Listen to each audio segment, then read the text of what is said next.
اللہ پاک کا ارشاد ہے کہ مومنوں کو نصیحت کرو کہ نصیحت کرنا مومنوں کو فائدہ پہنچاتا ہے، یا مومنوں کے درمیان نصیحتوں کی باتوں کو ریپیٹ کرو، ان کو یاد دلاؤ، ان کو یاد دلانا فائدہ پہنچاتا ہے۔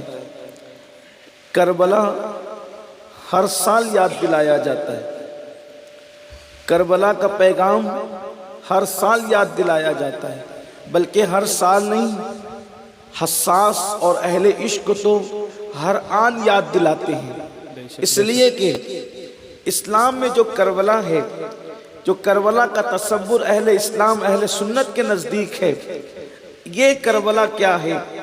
کربلا ایک رسم کا نام نہیں، کربلا چند واقعات کا نام نہیں، کربلا چند رسومات کا نام نہیں، کربلا 3 دن کی صرف کسی جنگ کا نام نہیں، کربلا صرف کسی میدان کا نام نہیں، کربلا 2 لوگوں کی ٹکراتی ہوئی تلواروں کا نام صرف نہیں ہے، بلکہ کربلا ایک مکمل نظام حیات کا نام ہے، بلکہ کربلا نظام کے تحفظ کا نام ہے، کربلا احیاء دین کا نام ہے، کربلا عشق کی عظیم جیتی ہوئی جنگ کا نام ہے، کربلا غیرت کا نام ہے، کربلا حمیت کا نام ہے، کربلا جب ضمیروں کا سودا ہو تو ڈٹ جانے کا نام ہے، کربلا جب آبروئیں لٹ رہی ہو تو آبروؤں کو تحفظ دینے کا نام ہے، کربلا جب نماز کی عظمتیں پامال ہو رہی ہو تو تلواروں کے سائے میں سجدہ کر کے اہمیت نماز کو سمجھانے کا نام کربلا ہے، جب رشتے مشکوک ہو رہے ہوں اس وقت اپنے اخلاق کے ذریعے سے رشتوں کی تجدید اور احیاء کرنے کا نام کربلا ہے۔ کربلا ایک ایسا واقعہ ہے، کربلا ایک ایسا انسان کے لیے درس عبرت ہے کہ آپ اس کو جس زاویے سے دیکھیں گے، آپ اس کو جس زاویے نگاہ سے دیکھیں گے، آپ کو وہاں سے درس ملتا ہوا نظر آئے گا۔ تحفظ قرآن دیکھیں آپ کو کربلا میں نظر آئے گا، اخلاق کی بلندی دیکھیں آپ کو کربلا میں نظر آئے گا، دشمن کے ساتھ حسن سلوک دیکھیں آپ کو کربلا میں نظر آئے گا۔ حد تو یہ ہے کہ ایک عورت کو کس طریقے سے زندگی گزارنا چاہیے یہ بھی آپ کو کربلا میں نظر آئے گا۔ سیدہ زینب کبریٰ سلام اللہ علیہا کی زندگی کو دیکھیں، لوگ یہ سمجھتے ہیں کہ اللہ اکبر، عورت نام ہے صرف کپڑے دھلنے والی کا، عورت نام ہے صرف برتن دھلنے والی کا، عورت نام ہے صرف کھانا پکانے والی کا، عورت نام ہے صرف بچوں کو سلانے اور کھلانے والی کا، لیکن سیدہ زینب نے کربلا سے یہ پیغام دیا وہ اور مذاہب ہوں گے جہاں عورتیں صرف برتن جھاڑو کرتی ہے، سیدہ نے امام حسین کے بعد پورے قافلے کی قیادت کر کے بتا دیا کہ مسلمانوں کی بیٹیوں کا جگر ایسا ہوتا ہے۔ نعرہ تکبیر، نعرہ رسالت، ذکر شہدائے کربلا، نعرہ تکبیر۔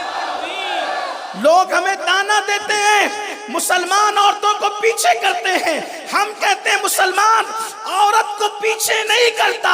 ہمارے مذہب کی تعلیم یہ ہے کہ جب تک مرد موجود ہوتے ہیں قیادت مرد کرتے ہیں، جب مرد موجود نہ ہو تو ہماری عورتیں بھی وہ قیادت کرتی ہے کہ جب وہ بولتی ہے تو کوفہ کا پورا دربار عش عش کرتا نظر آتا ہے، اور علی کا خطبہ سننے والے کہتے ہیں بول تو بیٹی رہی ہے لیکن باپ کے خطبے کی جھلک نظر آ رہی ہے۔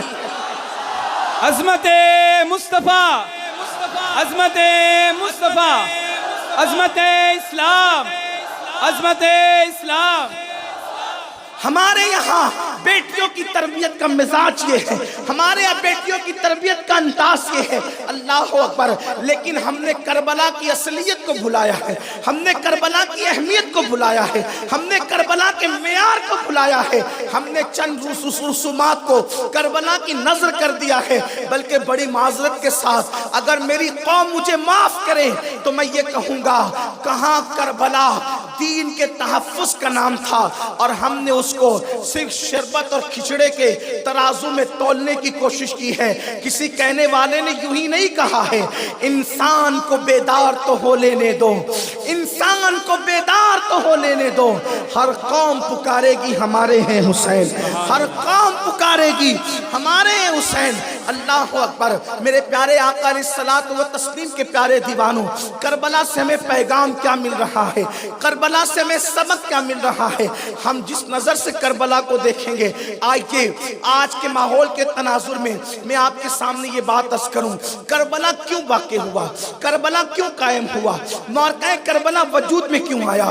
سب سے بڑی بات یہ ہے کہ صحابی رسول حضرت امیر معاویہ رضی اللہ تعالیٰ عنہ کا ایک بدترین اور پاپی اور پلید بیٹا، اچھے باپ کا برا بیٹا، اس کو یوں کہہ لیں آپ، اچھے باپ کا برا بیٹا، اللہ اکبر۔ اس کی طبیعت یہ تھی، اس کا نظریہ یہ تھا کہ کلمہ پڑھ کے اسلامی اقدار کو مٹا دیا جائے، یعنی مسلمان کا ٹائٹل بھی رہے، مسلمانی بھی رہے، مسلمانی کا نام بھی رہے، ٹائٹل رہے مسلمان کا، اور سارے قانون کو ملیامیٹ کر دیا جائے، یعنی اپنی طبیعت سے زندگی گزاری جائے۔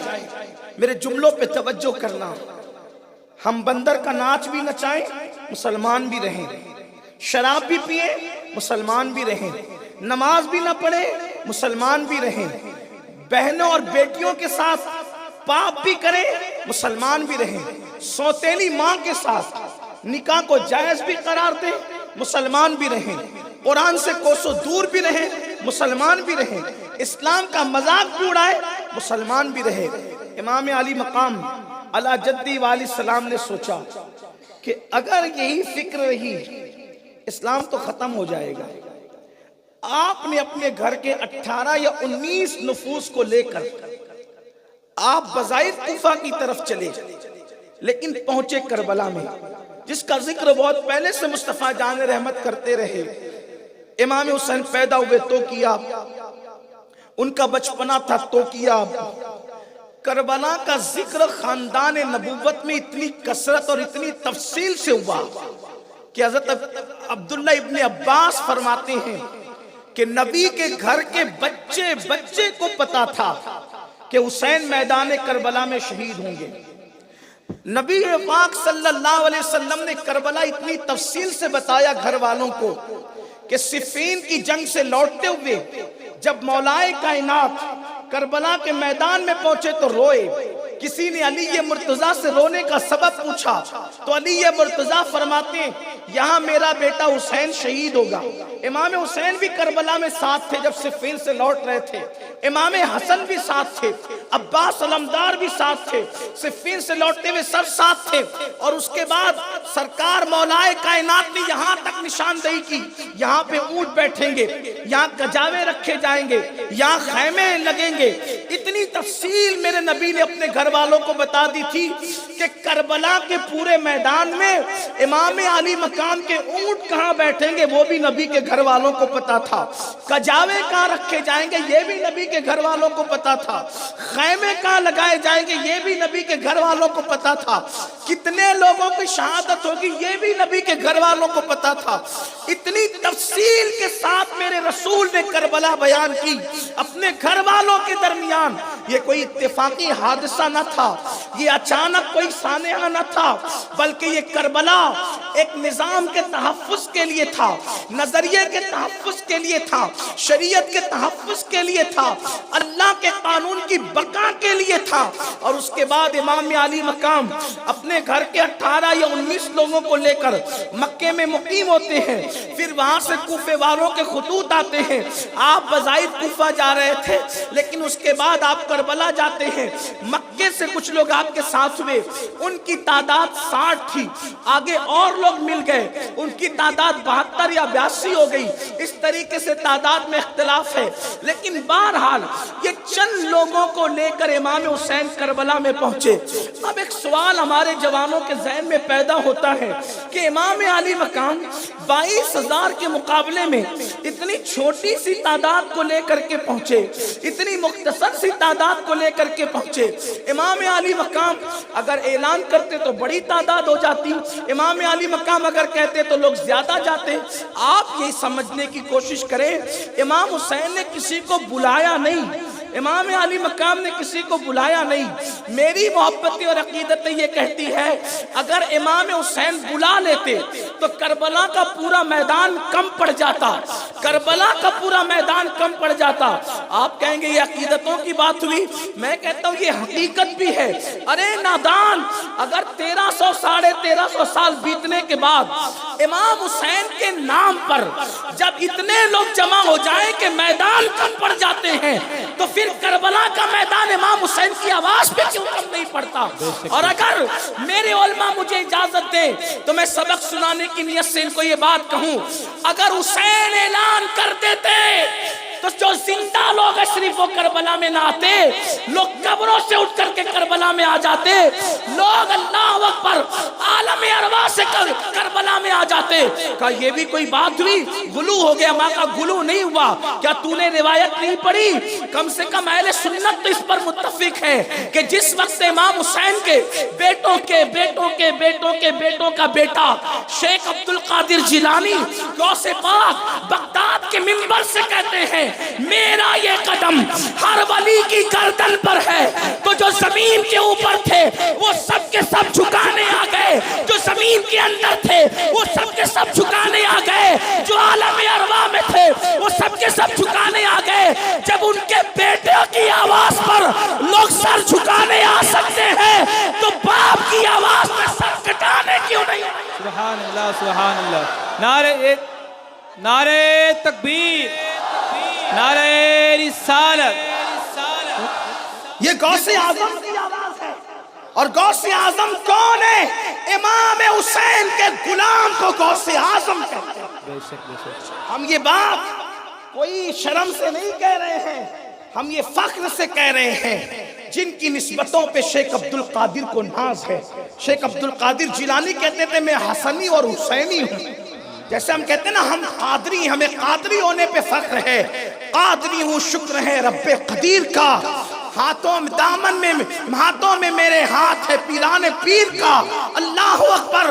یہ غوث پاک کی نسبت پہ ہم ناز کرتے ہیں, لیکن غوث پاک جن کی نسبت پہ ناز کرتے تھے وہ امام حسن اور امام حسین. جب غوث پاک کی آواز میں یہ تاثیر ہے, امام حسین نے بلایا کیوں نہیں؟ اگر بلاتے تو دو بڑی جنگیں ہوتی, جو بڑی جنگ ہو جاتی, دو سپاہ کے نزدیک, دو فوجوں کے نزدیک, ایک ہار جاتا ایک جیت جاتا. کیا ہوتا؟ دو طاقتیں ٹکرائی, ایک جیت گیا ایک ہار گیا. امام حسین یہ نہیں چاہتے تھے. امام حسین یہ چاہتے تھے کہ کلمہ پڑھ کے جو نظام اسلام کو ڈھانے کی کوشش کی جا رہی ہے اس کے چہرے سے نقاب کھینچے.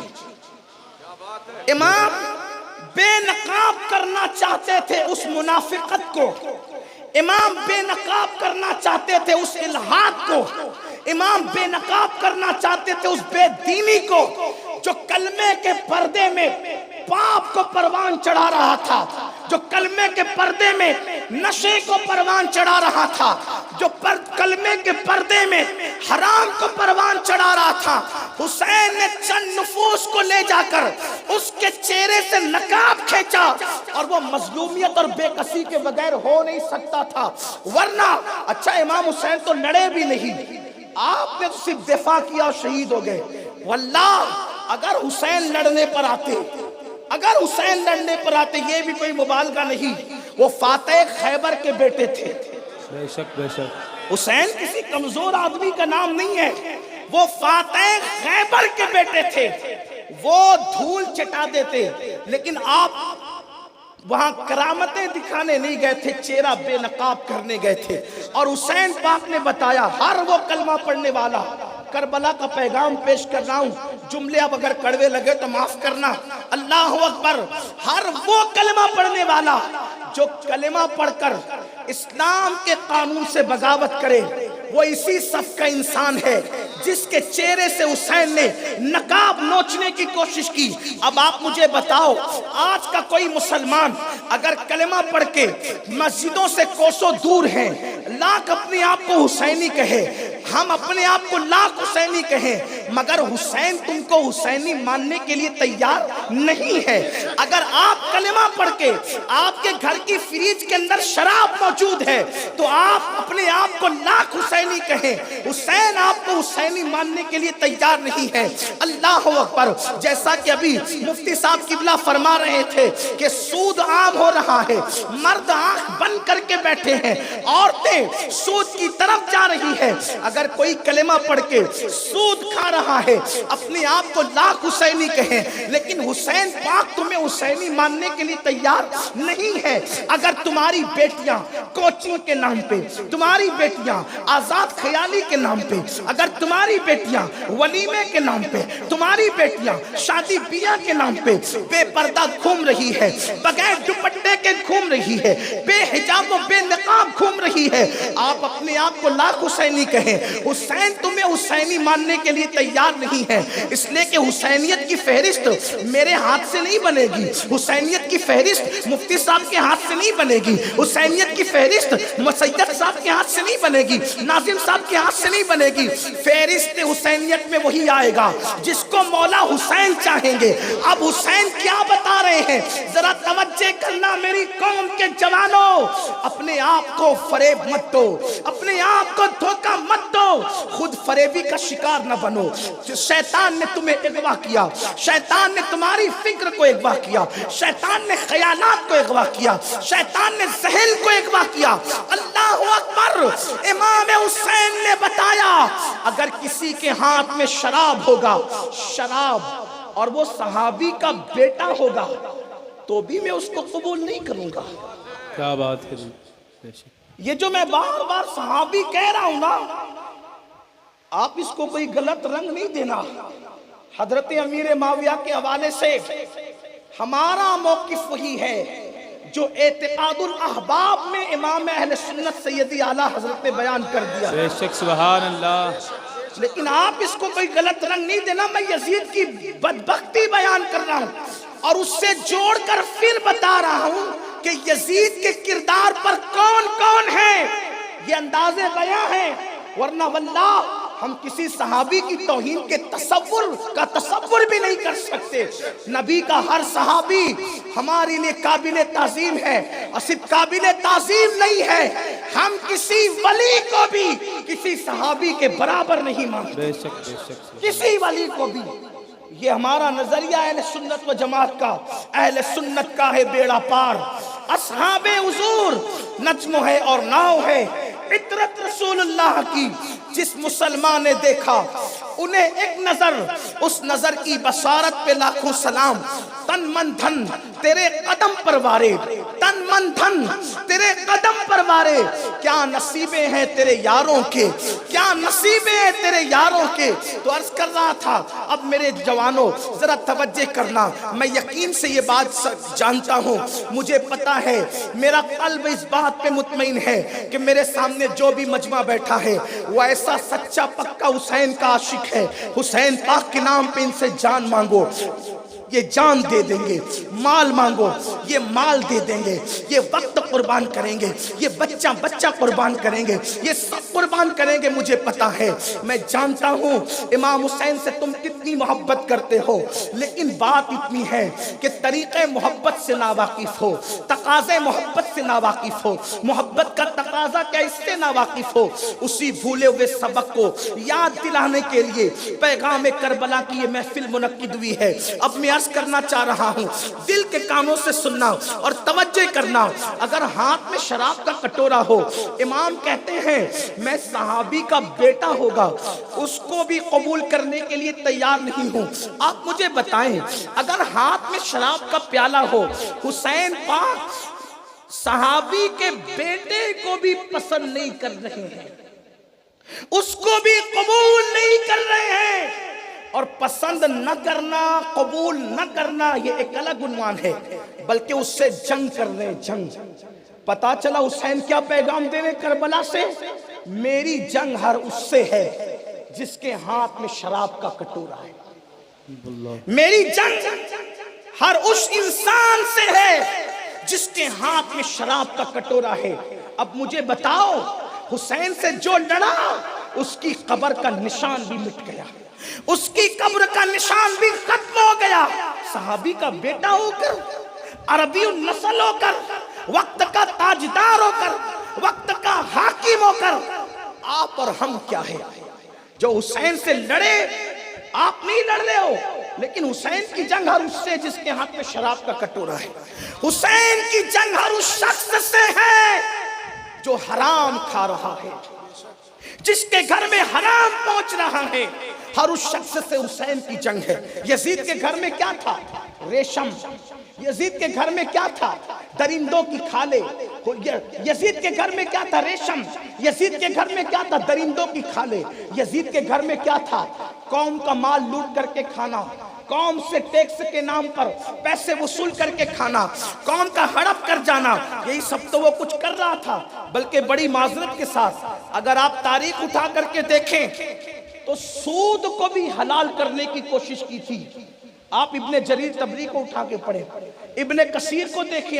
آپ یہ نہ سمجھے کہ کچھ لوگ یہ کہتے ہیں کہ یار ہمارے مقرر لوگ جب برائی بیان کرنے آتے ہیں تو ساری برائیاں یزید کے سر ڈال دیتے ہیں۔ میں نے کہا ساری کیا ڈالے؟ یزید ساری برائیوں کا پلندہ ہے، یزید ساری برائیوں کا پلندہ۔ یزید کو آپ سمجھتے ہیں کیا ہے؟ اس بدبخت نے، شیخ عبدالحق محدث دہلوی فرماتے ہیں، شیخ عبدالحق محدث دہلوی کہتے ہیں اس نے ام المومنین سیدہ عائشہ صدیقہ کو اتنی گندی گالی دی تھی، اس کو بیان کرنے میں مجھے شرم آتی ہے، میرے اندر ہمت نہیں ہے کہ میں اس کو بیان کروں۔ جس کو پڑھنا ہے شیخ صاحب کی کتاب اٹھا کر کے پڑھیں، پتہ چلے گا یزید کس کا نام ہے۔ تو یزید نے سود کو بھی حلال کرنے کی کوشش کی۔ اب بڑے بڑے عہدے پر یہود و نصارہ کو رکھا، خود اس کا مشیر خاص سرجون ابن منصور تھا جو عیسائی تھا، اسی کے ساتھ اس کا بچپنا گزرا تھا۔ یہ یزید کا حال ہے۔ تو یزید نے سود کو بھی حلال کرنے کی کوشش کی تھی۔ امام حسین جانتے تھے دین کا پورا نقشہ بگڑ رہا ہے، دین کا پورا نظام ملیہ میٹ کرنے کی کوشش کی جا رہی ہے، لیکن بڑی معذرت کے ساتھ میری قوم کے جوانوں تھوڑا ذرا سوچو تو صحیح، کیا جو یزید کر رہا تھا وہی سب ہم نہیں کر رہے؟ تھوڑی دیر سوچو، چند ڈرم شربت بانٹ کر کیا ہم اپنے آپ کو حسینیوں میں شامل کر لیں گے؟ جو کچھ یزید کر رہا تھا۔ بلکہ اگر آپ مجھے اجازت دیں، حالانکہ آپ نے بولنے کے لیے بٹھایا، لیکن ایک بات کہوں، اگر شہادت حسین سن کے آپ رو کر یہ سمجھتے ہیں کہ آپ حسینی ہیں تو یہ کام تو ایک جگہ یزید نے بھی کیا، اگرچہ اس نے بطور سیاست کیا، لیکن کیا اس نے۔ جب امام علی مقام کا کٹا ہوا سر، امام پاک کا کٹا ہوا سر دربار یزید میں آئے تو اس نے کہا ابن مرجانہ پر، ابن زیاد پر اللہ لعنت کرے کہ اس نے یہ کیا کیا، اور وہ رونے لگا۔ یزید رویا، حالانکہ اس کا رونا قابل قبول نہیں، اس نے سیاست کی، وہ مگرمچھ کے آنسو تھے۔ بلکہ یہ ہمارے بزرگوں نے کہا کہ قاتل کا مقتول کی شہادت پر رونا، قاتل کا مقتول کی شہادت پہ رونا، یعنی قتل کرنے والے کا، قتل ہونے والے کی شہادت پر رونا، یہ قاتل کے جرم کو معاف نہیں کرتا بلکہ مقتول کی شہادت کی اہمیت کو بڑھا دیتا ہے۔ امام حسین کی شہادت پہ یزید رو کر بتا رہا ہے کہ حسین کسی باغی تاغی کا نام نہیں تھا، حسین اس سچے کا نام تھا جس کی شہادت پہ دشمن بھی روتا ہوا نظر آ رہا ہے۔ میری قوم کے جوانوں، اگر یہ سمجھتے ہو کہ 3 دن میں شہادت حسین سن کے آنسو بہا کر اپنا نام حسینیت کی فہرست میں لے آؤ گے اور جو یزید کر رہا تھا وہی سب کرتے رہو گے، تو بڑی معذرت کے ساتھ جب آپ مرنے کے بعد آنکھیں کھلے گی اس وقت پتا چلے گا کہ کتنا خود فریبی کا شکار تھے، کس قدر فریب کا شکار تھے۔ اس لیے آؤ یزیدی کردار سے باہر نکلو، یزیدی جرائم سے باہر نکلو۔ اللہ اکبر۔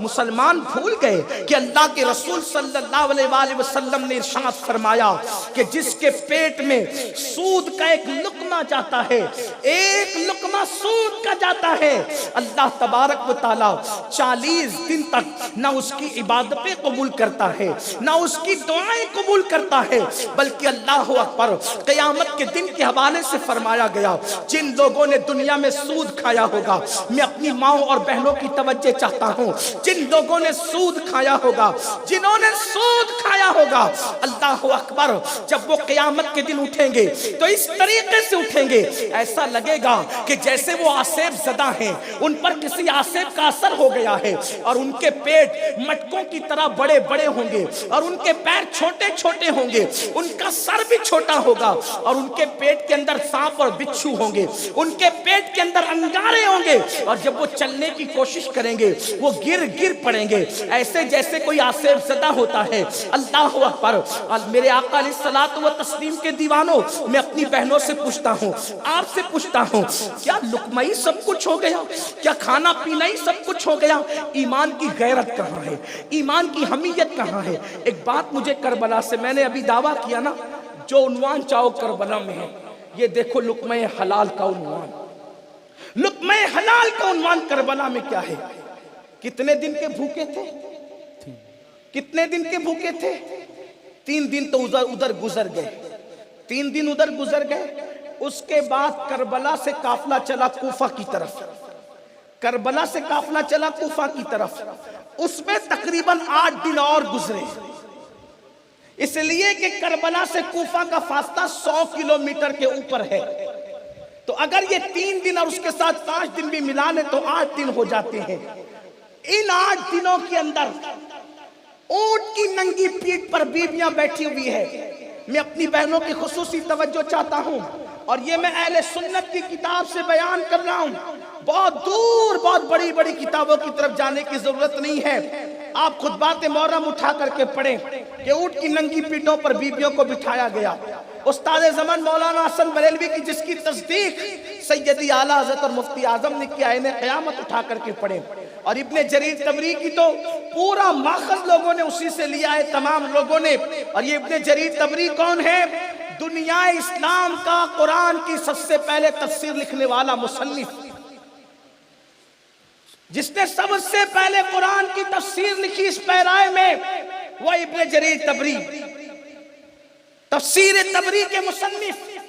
کوئی مفسر ایسا نہیں جس نے تفسیر پہ قلم اٹھایا اور ابن جریر کا حوالہ پیش نہ کیا، کوئی مورخ ایسا نہیں جس نے تاریخ پہ قلم اٹھایا اور ابن جریر کا حوالہ پیش نہیں کیا۔ میں وہاں سے پڑھ رہا ہوں آپ کے سامنے، اب ذرا دھیان دینا۔ بیبیاں ہاتھوں کو بندھی ہوئی، ہاتھ باندھے گئے۔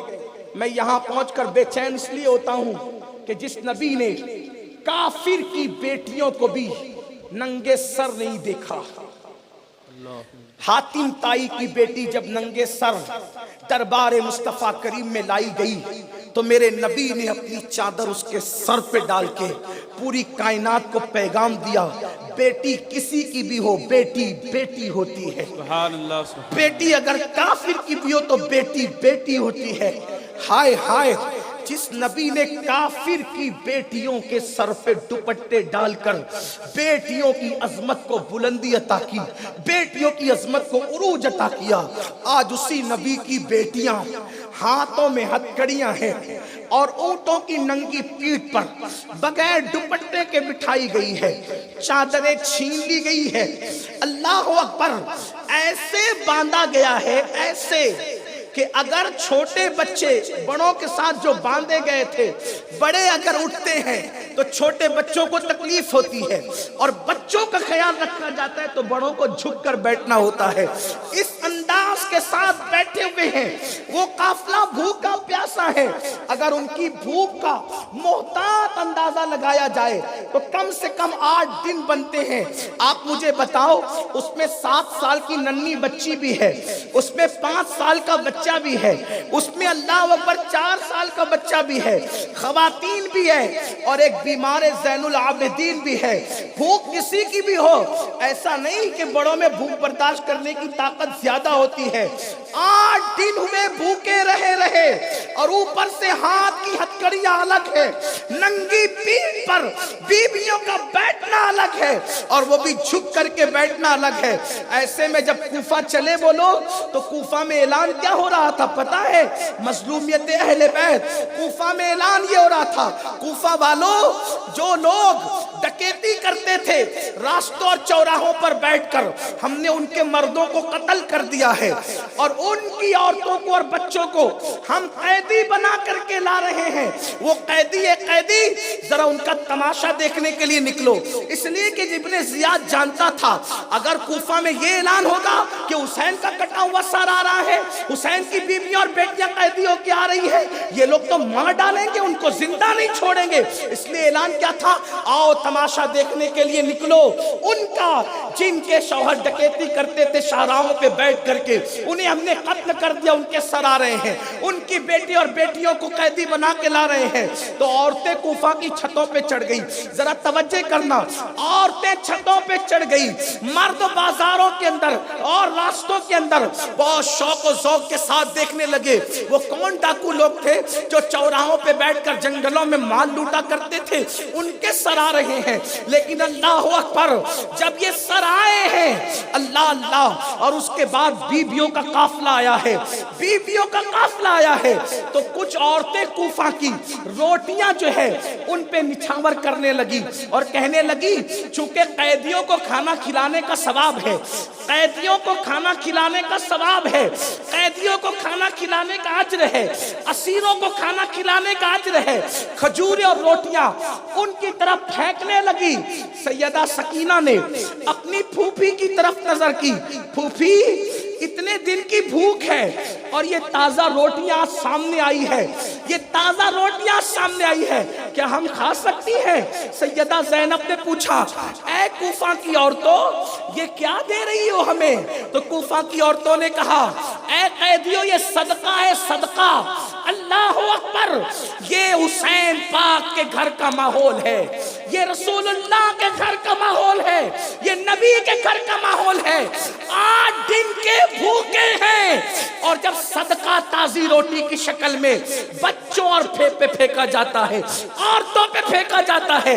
سیدہ زینب کہتی ہے اے کوفہ کی عورتوں صدقہ آل محمد پہ حرام ہے، یہ روٹیاں واپس لے لو، ہم صدقہ نہیں کھاتے.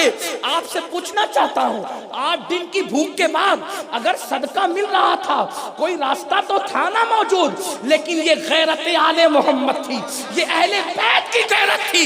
8 دن کی بھوک کیا، 80 دن کی بھوک پر بھی جان تو قربان کر سکتے ہیں، مگر اللہ رسول نے ہم پہ جو حرام کر دیا ہے ہم وہ نہیں کھا سکتے. کوئی ننھا سا بچہ یہ نہیں کہہ رہا تھا کہ اضطرار کی حالت ہے، حالانکہ وہ سود نہیں تھا، وہ صدقہ تھا.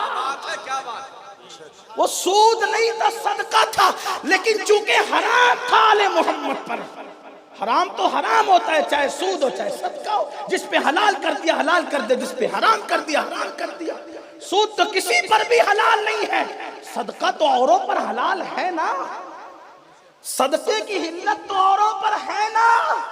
لیکن اللہ اکبر، نہ سکینہ کہہ رہی ہے بلکہ ایک واقعہ اور آیا سامنے، ایک واقعہ اور سامنے آیا. اللہ اکبر، ایک عورت آئی نقاب میں، اور نقاب میں آنے کے بعد کہتی ہے سیدہ زینب سے بی بی درود شریف پڑھیں، تھوڑا آگے کھسک جائیں. آپ لوگ آگے آگے آ جائیے، تھوڑا سا پیچھے جگہ کم ہے تو آپ حضرات سے گزارش ہے کہ آگے آگے تشریف لے آئیں، کیونکہ پیچھے اور دونوں سائیڈوں میں جگہ فل ہو گئی ہے. مہربانی کر کے اپنے بھائیوں کے لیے جگہ خالی کریں اور آپ تھوڑا سا آگے آگے تشریف جلدی کریں، اس لیے کہ ٹائم بھی مختصر ہے. جلدی جلدی درود شریف پڑھیں آپ بلند آواز. ادھر پیچھے برآمدے میں جگہ خالی ہے تو آپ لوگ کچھ ادھر آگے سرک جائیں تاکہ جگہ دوسرے لوگوں کے لیے ہو جائے. اللہ رب محمد صلی اللہ علیہ وسلم صلی اللہ علیہ وسلم نحن عباد محمد صلی اللہ علیہ وسلم صلاۃ و سلام علیک یا رسول اللہ صلی اللہ تعالی علیہ وسلم. ایک واقعہ اور پیش آیا، یہی حلال و حرام کے متعلق عرض کر رہا تھا۔ لوگ جو ہے سب بھول گئے ہیں چند واقعات اور چند قصوں کو۔ ہم نے سوچا کہ یہی کربلا ہے۔ ایک خاتون آئی برقع پوش، اور آنے کے بعد بی بی سیدہ زینب کو کہنے لگی، بی بی یہ میں صدقے کا کھانا لائی ہوں، یہ صدقے کا کھانا ہے، یہ صدقے کا کھانا قبول کرو اور دعا کرو کہ میرا امام میرا حسین اللہ ان کو لمبی عمر عطا کرے۔ اس لیے کہ رسول اللہ کا فرمان ہے کہ قیدی اور مسافروں کی دعا رد نہیں ہوتی۔ آپ لوگ مسافر بھی ہو، آپ لوگ قیدی بھی ہو، تو آپ لوگ دعا کر دو اللہ میرے حسین کو لمبی عمر عطا کرے۔ بی بی زینب پاک نے جب یہ سنا کہ ایک عورت آئی ہے، اجنبی عورت، اور کہتی ہے کہ یہ صدقے کا کھانا لائی ہوں، حسین کے لیے صدقہ ہے، حسین پاک کے نام پر صدقہ کر رہی ہوں، اور دعا کرو کہ اللہ میرے حسین کی میرے امام کی عمر لمبی کرے۔ سیدہ زینب نے پوچھا، اے برقع پوش خاتون، یہ بتا تو کون ہے اور حسین سے تیرا رشتہ کیا ہے؟ آخر تیرا تعلق حسین سے کیا ہو سکتا ہے؟ اس لیے کہ تو آخر حسین کے لیے اتنی ہمدردی، اتنی محبت کیوں رکھتی ہے کہ تو ان کی لمبی عمر کے لیے صدقہ کر رہی ہے، تو ان کی لمبی عمر کے لیے صدقہ نکال رہی ہے؟ تو اس عورت نے کہا، بی بی یہ جو میرا وجود ہے نا، یہ حسین کی نالین کی خیرات ہے، یہ جو میری زندگی ہے مولا حسین کے نالین کی خیرات ہے۔ کہا وہ کیسے؟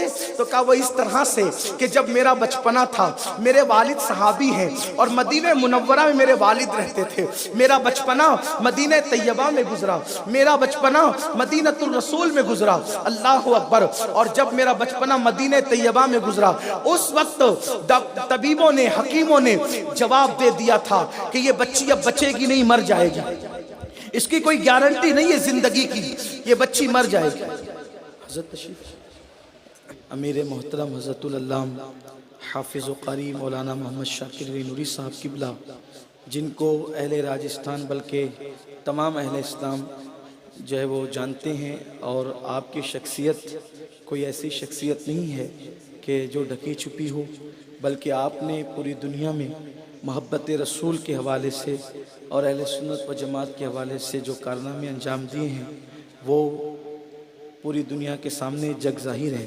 حضرت تشریف لا چکے ہیں اور آپ حالات سے واقف ہیں کہ حالات کس طرح سے ہیں، اس لیے ہمیں جو ہے وہ وقت کا خیال کرنا ہے۔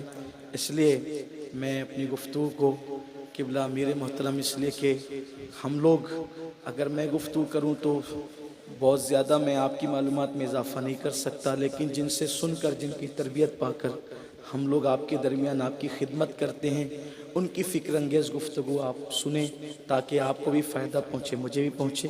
انشاءاللہ پھر کسی موقع پر آپ سے گفتگو ہوگی۔ یہ قصہ لطیف ابھی ناتمام ہے، جو کچھ بیان ہوا آغاز باب تھا، قتل حسین اصل میں مرگ یزید ہے، اسلام زندہ ہوتا ہے ہر کربلا کے بعد، اور کیا بات رضا اس چمنستان کرم کی، زہرا ہے کلی جس میں حسین اور حسن پھول۔ وما علینا الا البلاغ۔ السلام علیکم۔